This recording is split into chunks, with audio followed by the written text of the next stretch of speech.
আজকে আমি তোমাদেরকে দেখাবো যে কোনো সংখ্যার শেষে যদি 25 থাকে আর সেই সমস্ত সংখ্যার যদি স্কয়ার বা বর্গ তোমরা বের করতে যাও, সেগুলো কিন্তু জাস্ট কয়েক সেকেন্ডের মধ্যে তাও আবার মুখে মুখে বের করতে পারবে। কিভাবে দেখো, এই যে দেখতে পাচ্ছ সংখ্যার শেষে 25 আছে, এই 25-এর জন্য তোমরা সব সময় 625 লিখে দেবে। প্রথমেই 625 লিখে দিলাম। কেন? কারণ 25 স্কয়ার 625 হয়। এবার এই যে মাঝখানের সংখ্যাটা আছে, এটাকে সবসময় গায়েব করে দেবে, উড়িয়ে দিবে, মানে এটাকে আমি নিব না।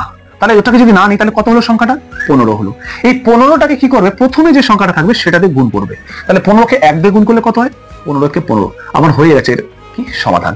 পরেরটা দেখো, পরে আবার 25 আছে, 25-এর জন্য আমরা সবসময় কি লিখবো? 625 লিখে দিলাম। এবার কি করব? এই যে 2টা আছে মাঝের সংখ্যা, এটাকে গায়েব করে দেবো। এই যে গায়েব করে দিলাম। গায়েব করার পর কি হলো আমার? এই যে 35, 35কে প্রথম সংখ্যা 3, এই 3 দিয়ে গুণ করবো, কত হবে? 105। এই হয়ে গেছে আমার উত্তর। যদি তোমরা বুঝে গেছো তাহলে এটার উত্তর কি হবে প্রত্যেকে কমেন্ট করে ফেলো, ভালো লাগলে লাইক করে যেও।